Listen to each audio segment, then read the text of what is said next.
కానీ ఒక 5 to 10% ఒక చిన్న అంటే ముస్లిమ్స్ కానీ క్రిస్టియన్స్ కానీ సమ్ ఇతర మతస్థులకి ఇదేమన్నా ఇబ్బందికరమైన విషయాలు డిసప్పాయింట్ అయింది అంటున్నారు. అసలుకి మూవీ మీకు ఎలా? Hi friends, welcome to frame by frame Telugu. So ఈ వీడియోని కనుక మీరు ఫస్ట్ చూస్తుంటే లైక్ చేసి చూడటం అయితే స్టార్ట్ చేయండి, ఎందుకంటే ఈ వీడియో ఎక్కువ మందికి రీచ్ అయ్యే అవకాశం ఉండిద్ది. సో ప్రజెంట్ ట్రెండింగ్ టాపిక్ ఏంటంటే హరిహర వీరమల్లు హిట్ అని ఒకడు అంటున్నాడు, ఫ్లాప్ అని ఒకడు అంటున్నాడు. వీటి మీద మనం ఒక డిబేట్ అయితే పెట్టుకోబోతున్నాం. సో మనతో పాటు ప్రముఖ movie analyst and political analyst బండి రాంబాబు గారు అయితే ఉన్నారు. సో అతనితో మాట్లాడి మరికొన్ని విషయాలు అయితే మనం తెలుసుకుందాం. నమస్తే రాంబాబు గారు. నమస్తే అండి బాబు గారు. మీతో పాటు మన ఫ్రేమ్ బై ఫ్రేమ్ ప్రేక్షకులందరికీ స్పెషల్గా నమస్కారం. సో రాంబాబు గారు చెప్పండి, మీరు మూవీ చూసారా? హరిహర వీరమల్లు మూవీ చూశానండి. ఫస్ట్ డే బెనిఫిట్ షో చూశాను. ఒక హాఫ్ అన్ అవర్ లేట్ అయినా కానీ ఫస్ట్ హాఫ్ వరకు అద్భుతంగా చూశాను. సెకండ్ హాఫ్ కొద్దిగా డిసప్పాయింట్మెంట్లో చూశాను. సో మీరు సెకండ్ హాఫ్ డిసప్పాయింట్ అయింది అంటున్నారు. అసలుకి మూవీ మీకు ఎలా అనిపించింది టోటల్గా? ఓవరాల్గా చూసుకుంటే మూవీ మనకి అది ఒక మిశ్రమ ఫలితాన్ని చూస్తుంది అనమాట. ఎలా అంటే ఒక అభిమానికి అయితే మాత్రం చాలా రోజుల నుంచి వెయిట్ చేస్తున్నారు కాబట్టి అది ఒక పండగ వాతావరణం కనపడుతుంది. లేదు, దానికి ఆల్రెడీ ఇప్పుడు యాంటీ ఎలిమెంట్స్ చాలామంది ఉన్నారు కాబట్టి వాళ్ళకైతే ఇది ఒక ఫ్లాప్ టాక్ కనపడుతుంది. ఎవరి పాయింట్ ఆఫ్ వ్యూ వాళ్ళు చూసుకోవాలి జనరల్గా. కాకపోతే ఒక విషయం ఏంటంటే ఇది ఒక ఈ రోజున మన ట్రెండింగ్ టాపిక్ నడుస్తుంది కదా, ఇది ఒక సనాతన ధర్మం గురించి కానీ మన ఆంధ్రాలో ఇండియాలో దొరికిన కోహినూర్ డైమండ్ విషయం అని ఈ రెండింటి విషయాలు చూసుకుంటే ఈరోజు మన పిల్లలకు కూడా అది తీసుకెళ్ళి చూపించాల్సిన టాపిక్ నడుస్తుంది అనమాట. సో బండి రాంబాబు గారు చెప్పండి, సనాతన ధర్మం గురించి గొప్పగా చూపించారు అని అంటున్నారు. ఇది ఒక వర్గం వాళ్ళకైతే హ్యాపీనెస్ ఇస్తుంది. సో నా క్వశ్చన్ ఏంటంటే ముస్లిమ్స్ కానీ క్రిస్టియన్స్ కానీ సమ్ ఇతర మతస్థులకి ఇదేమన్నా ఇబ్బందికరమైన విషయాలు ఇందులో ఉన్నాయా? మూవీ చూడకపోవటానికి గల కారణాలు, దీని కారణాల వల్ల మూవీ ఎవరైనా చూడకుండా ఉంటారా? జనరల్గా ఇప్పుడు ఇది తెలంగాణలో కూడా ఇది ఒక టాపిక్ నడుస్తుంది అనమాట. ఎందుకంటే ఇది ముస్లిమ్స్కి వ్యతిరేకమైన మూవీ అని. మేబీ ఈ టాపిక్ ఎవడైతే చెప్తున్నారో తెలియదు కానీ దాని మూలంగా మూవీకి ఒక డిసడ్వాంటేజ్ మాత్రం గ్యారెంటీ అవ్వదు. దానివల్ల ఒక 4 టికెట్లు పెరుగుతాయి అనమాట. వాళ్ళు అక్కడ దాకా వెళ్ళి చూసిన తర్వాత అరే వీళ్ళందరూ చెప్పింది లేదు కదా ఇందులో అని ఒక డిసప్పాయింట్మెంట్ కూడా వచ్చే అవకాశం ఉందన్నమాట. జనరల్గా సనాతన ధర్మం అంటే తన ధర్మాన్ని తను పాటించాలి కానీ పక్క ధర్మాన్ని అగౌరవపరచం కానీ చాలామంది చేరు, మ్యాక్సిమం 1% ఉంటుంది. కానీ ఈ సినిమాలో ఆ సోషల్ యాంటీ ఎలిమెంట్స్ లాంటివి ఏమీ కనపడలేదు. జనరల్గా ఇది ఒక ప్లెయిన్ టాపిక్ అని నడిచింది అనమాట. జనరల్గా ఇంకా సనాతన ధర్మం నుంచి ఇంకా పాజిటివ్గా ఇంకా డెప్త్గా చూపించే ప్రయత్నం అయితే ఈ సినిమాలో అంతగా నాకు కనిపించలేదు, నా చిన్న ఉద్దేశం అంతే. ఓకే, మా ప్రేక్షకులకి ఒక మంచి విషయాన్ని అయితే తెలియజేశారు. సో దీనిలో ఎటువంటి మతాల విద్వేషం కానీ ఎటువంటి లేవు, జస్ట్ ఓన్లీ వాళ్ళు ఫాలో అయ్యే మతాన్ని గురించి మాత్రమే చెప్పే ప్రయత్నం అయితే చేశారని మీరు అంటారు. పక్క మతాన్ని కించపరచకుండా వాళ్ళు అనుకున్న టాపిక్ చెప్పారు, ఇంకొద్దిగా బలంగా చెప్పు ఉంటుందని బాగుంటుందని నా ఫీలింగ్ అంతే. ఓకే, థ్యాంక్ యూ అండి. సో ఇదంతా బాగానే ఉంది. ఈ మధ్య యువత మొత్తం సోషల్ మీడియా ఫాలో అవుతున్నారండి, మీకు తెలిసే ఉండిద్ది. మన ఇన్స్టాగ్రామ్ కానివ్వండి, ట్విట్టర్ కానివ్వండి, యూట్యూబ్ కానివ్వండి, సో వాటెవర్ మిగతా సోషల్ మీడియా ప్లాట్ఫామ్స్లో ఇందులో ఎక్కువ ఫ్యాన్ వార్స్ జరుగుతున్నాయి. అలాగే దాంతోపాటు ఆ ఫ్యాన్స్ అవతల యాంటీ ఫ్యాన్స్ ఉంటారు. ఇప్పుడు ఎవరైతే సినిమా రిలీజ్ అయిందో ఆ సినిమా హీరో ఫ్యాన్స్ ఉంటారు. సో ఇప్పుడు పవన్ కళ్యాణ్ గారి సినిమా రిలీజ్ అయింది కాబట్టి ఆబ్వియస్గా యాంటీ ఫ్యాన్స్ ఉంటారు, మీకు తెలియదు ఏమని. సో వాళ్ళు ఏం చేస్తున్నారంటే ఈ సినిమాని ట్రోలింగ్ చేస్తున్నారు. సో ఈ సినిమాలో అది లేదు ఇది లేదని చెప్పి ట్రోలింగ్ అయితే చేస్తున్నారన్నమాట. ట్రోలింగ్ మీద మీ అభిప్రాయం ఏంటి అసలుకి? జనరల్గా యద్భావం తద్భవతి అనేది మనం జనరల్గా సనాతన ధర్మంలో నమ్ముతూ ఉంటాం. జనరల్గా ఇక్కడ 90% మంది ఎవరైతే పవన్ కళ్యాణ్ అభిమానులు ఉండొచ్చు, లేదంటే వేరే అభిమానులు ఉండొచ్చు, 90% మంది వాళ్ళ అభిమానాన్ని చాటుకుంటారు, అది సహజం. కానీ ఒక 5 to 10% ఒక చిన్న మేధావులు ఉంటారు. వీళ్ళు చిన్న మేధావులు అంటారు, వీళ్ళు చేసే గొడవలకి చాలా పెద్ద మేధావులు, చాలా పెద్ద ఫ్యాన్ వార్ నడుస్తూ ఉంటుంది అనమాట. ఇప్పుడు వీళ్ళు బేస్ చేసుకొని ఆ సినిమా పైన ఒక నెగిటివ్ క్రియేట్ చేద్దాం, ఆ సినిమా పైన ఏదో చూపిద్దాం, ఆ సినిమాలో ఏదో లేదు ఒక గొడవ క్రియేట్ చేద్దాం అని చూస్తారంటారు. జనరల్గా అసలు నాకు తెలిసి దాన్ని పట్టించుకొని సినిమాకి వెళ్ళడం మానేసే వాళ్ళు 99% ఉండరని నా అభిప్రాయం. వాళ్ళ ఏదో వాళ్ళ సునకానందం అంటారు అంతే. జనరల్గా ఎవరైనా సునకానందం, ఎందుకంటే ఇప్పుడు మొబైల్ కానీ లేదంటే ఆ గ్యాడ్జెట్స్ కానీ వాళ్ళ టెక్ న్యూస్ చూసి ఫాలో అయ్యి కొనుక్కోవడం చూసాం. కానీ మూవీస్ మాత్రం రివ్యూస్ చూసి లేదంటే వీడు చెప్పిన హెడ్ స్పీడ్ చూసి సినిమాకు పోవటం అనేది ఇంతవరకు మనం చూడలేదు. సో ఇప్పుడు మీరు ఇంత బాగా చెప్పారు దీని గురించి. ఒక వ్యక్తి హీరోకి ఒక అభిమాని కావటానికి కానివ్వండి, అసలుకి ఫస్ట్ అతనిలో ఉన్న దేన్ని చూసి అభిమానిగా మారి అతని గురించి ఫైట్ చేస్తారు అనుకుంటారు మీరు? జనరల్గా ఇప్పుడు ఈ సోషల్ మీడియాలో మనం జనరల్గా అభిమాని అవ్వటం ఈ రోజుల్లో చాలా ఈజీ, కానీ ఆ అభిమాన బేస్ని క్యారీ చేయడం చాలా కష్టం అనమాట. జనరల్గా ఇప్పుడు హీరో ఉన్నారు, చాలామంది హీరోస్ ఉన్నారు, వాళ్ళకంటే ఒక ఫ్యాన్ బేస్ తయారైంది. ఒక్కొళ్ళు వాళ్ళు చేసే సేవలను చూసి ఇన్స్పైర్ వస్తారు, లేదు ఒక్కొక్కళ్ళు వాళ్ళు చేసిన మూవీలో నటనను చూసి వస్తారు. ఇంకొంతమంది జనరల్గా వాళ్ళు సోషల్ మీడియాలో టచ్లో ఉంటాం, లేదంటే ఈ పబ్లిక్ పీపుల్స్తో కనెక్టివ్లో ఉంటాం బట్టి ఆటోమేటిక్గా ఫ్యాన్స్ అవుతూ ఉంటారు అనమాట. సో ఫ్యాన్ అనేవాళ్ళు మీరు చెప్పినట్టు అతని అభిప్రాయం, అతనికి ఏం మంచి పనులు చేశాడు, అతనికి ఎలా దగ్గరయ్యాడు అనే దాని మీద అభిమానిస్తారని చెప్పారు.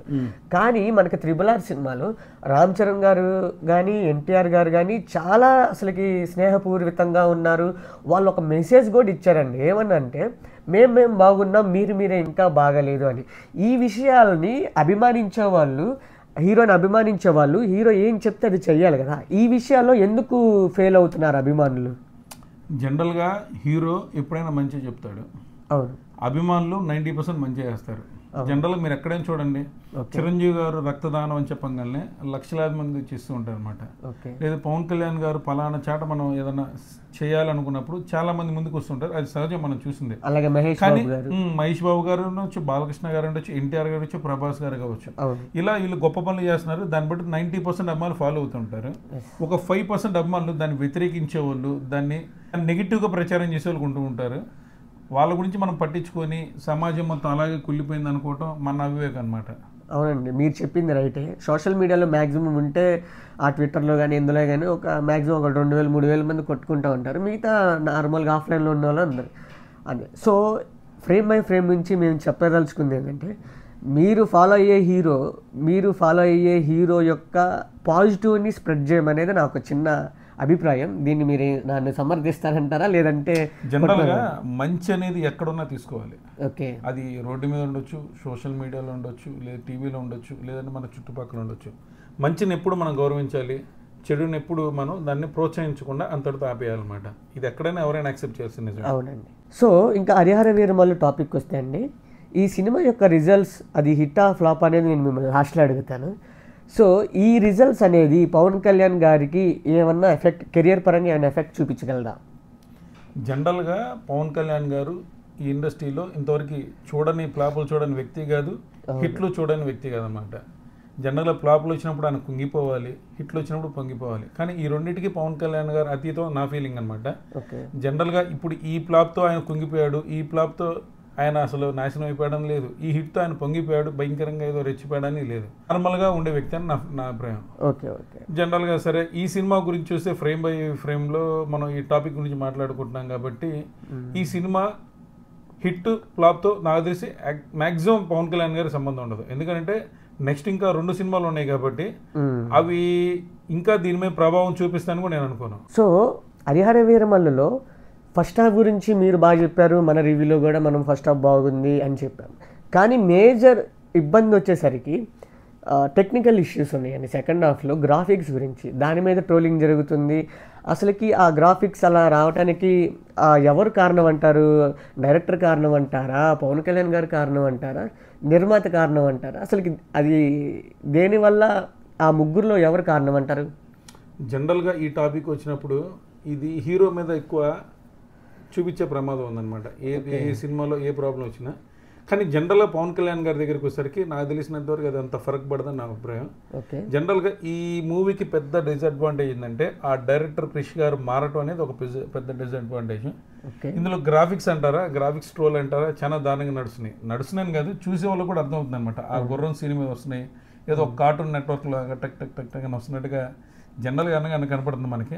అది చాలా డిజార్డర్. ఎందుకంటే ఈ మూవీలో చూసిన తర్వాత మెయిన్గా బాహుబలి విఎఫ్ఎక్స్ చాలా మంది బాగా గుర్తొస్తుంది. ఇప్పుడు ఈవెన్ బాహుబలి కనుక టీవీలో వేస్తే దాన్ని చూసే ప్రేక్షకులు కూడా ఇంకొద్దిగా పెరిగే ఛాన్స్ ఉందన్నమాట.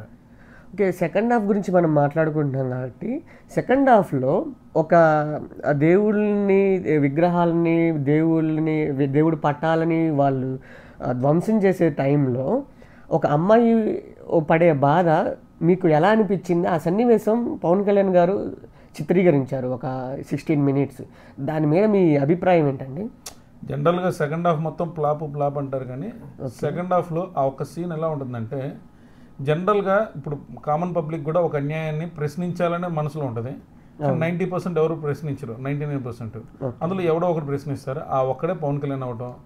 అక్కడ జనరల్గా అది సినిమా అని కాదు, జనరల్గా అక్కడ సినిమాలో చూసిన వాళ్ళు కూడా కొద్దిపాది ఏంటిది ఇంత అన్యాయం, ఇంత దారుణం అన్న ఫీలింగ్ ఉంటుంది. అది సెకండ్ హాఫ్లో ఎంతో కొంత చెప్పుకోదగ్గ ఎలిమెంట్ ఏమైనా ఉందంటేనే అది పాయింట్. అది తర్వాత సడన్గా డైరెక్టర్కి మరి ఆ వరుడు సీన్ ఎందుకు గుర్తొచ్చిందో, లేదంటే RRR లాగా చేతులు పట్టుకునే సీన్ ఎందుకు గుర్తొచ్చిందో ఆ డైరెక్టర్కి నాకు అదైతే అర్థం కాలేదు. కనీసం అట్లీస్ట్ ఇప్పుడు మనం ఒక ఉద్యోగానికి పోవాలంటే ఒక అర్హత ఉండాలి. మరి ఇక్కడ డైరెక్టర్ కావడానికి వాడికి ఏ అర్హత ఉన్నాయో, వాళ్ళ ఏ బేసిస్ మీద చేశాడని నాకు అర్థం కాలేదు. ఒక సామాన్యుడు కూడా ఫినిషింగ్ చాలా గొప్పగా ఉండాలని చూస్తాడు. చాలా డిజాస్టర్ డైరెక్టర్ అనమాట అది. అయితే ఈ సినిమా 5 సంవత్సరాల నుంచి నలుగుతుందండి. సో 5 సంవత్సరాల నుంచి వీళ్ళు కష్టపడి తీశారు. సో ఇది కాలం కూడా దీనికి ఒక డిసడ్వాంటేజ్ అని అంటున్నారు. దీని మీద మీ అభిప్రాయం? జనరల్గా మనం ఇప్పుడు రాజమౌళి మూవీస్ దగ్గర 4-5 ఏళ్ళు నడుస్తాయి. 4-5 ఏళ్ళ తర్వాత అది అవుట్పుట్ వచ్చినా కూడా చాలా గొప్ప చూస్తాం. ఈ సినిమా మొత్తం మీద జనాభా ట్రోల్ చేస్తుంది ఆ గ్రాఫిక్సే. సినిమాలో స్టోరీ లేదు, పులిహార లేదు, అది లేదని ఎవరు చెప్పట్లేదు. ఆ గ్రాఫిక్సే చాలా దారుణంగా ఉన్నాయి రాబాబు అంటున్నారు. ఆ గ్రాఫిక్స్ వర్క్ కన్నా కొద్దిగా చూసుకున్నట్టే మినిమం ఇప్పుడు బడ్జెట్లో వేరే విధంగా ఉండేది అన్నమాట టాపిక్. ఇలా మాట్లాడుకోవాల్సిన కర్మ కూడా ఉండేది కదా మన ఫీలింగ్ అనమాట మేబీ. సో ఈ చర్చ అంతా జరిగిన తర్వాత ఈ సినిమా హిట్ అంటారా, ఫ్లాప్ అంటారా, యావరేజ్ అంటారా, అసలుకి డిజాస్టర్ అంటారా? మీ అభిప్రాయం? బాగుంది. ఇప్పుడు సినిమా హిట్ దానికి ఒక 100 టికెట్లు మనం చెప్పపోరు. సినిమా ఫ్లాప్ అయినా పోరు, ఎవరి అభిప్రాయం వాళ్ళది. నేనైతే మాత్రం ఒకటి మాత్రం చెప్తాను, ఎవరైతే సనాతన ధర్మం గురించి, లేదంటే మన ఆంధ్రాలో దొరికిన కోహినూర్ డైమండ్ మన దేశం ఎలా దాటిపోయింది ఇలాంటి చరిత్ర తెలుసుకోవాలని మీకు అనిపిస్తే మాత్రం గ్యారంటీ మీరు మూవీకి వెళ్ళి చూడండి. లేదు జనరల్గా ఇప్పుడు బయట టాపిక్ అంతా నడుస్తుంది, అది ఫ్లాప్ అంటున్నాడు ఒకడు, హిట్ అంటున్నాడు ఒకడు, డైలమాలో ఉంటే మాత్రం మీరు వెళ్ళకపోవడం చాలా బెటర్. జనరల్ ఓవరాల్గా ఈ సినిమా హిట్ ఫ్లాప్ సంగతి పక్కన పెట్టేస్తే ఈ సినిమాలో మాత్రం భయంకరంగా ఎక్స్పెక్టేషన్స్ పెరగడానికి ఆటగాడు అనేవాడు ఏదో బాలకృష్ణ ఉన్నాడు, ఆయన శ్రీకృష్ణదేవరాయలకు పాత్ర పోషించాడు, ఈ ఒక టాపిక్ రావటం సినిమాలో ఫ్యాన్స్ ఆడికి వెళ్ళి చూసిన తర్వాత అది డిజాస్టర్ ఫీల్ అవటం చాలా ఒక బాధాకరమైంది అనమాట. మరి అతను పూర్తిగా చెప్పిన తర్వాత కట్లో కూడా అతను అబద్ధం చెప్పాడు, కానీ అతను చెప్పిన మాట ఫేమస్ అయిందన్నమాట. ఓకే. సో ఈ తర్వాత నుంచి మన ఈ మూవీ రివ్యూస్ ఇచ్చేవాళ్ళు నేను కూడా ఉన్నాను, వీళ్ళ గురించి మనం ఒక నెక్స్ట్ డిబేట్ అయితే పెట్టుకుందాం అండి. తప్పకుండా. సో ఈ డిబేట్ కనుక మీకు నచ్చితే ప్లీజ్ లైక్ చేయండి, షేర్ చేయండి అండ్ సబ్స్క్రైబ్ చేసుకోండి. మళ్ళీ నెక్స్ట్ వీడియోలో కలుద్దాం. బాయ్. నమస్కారం.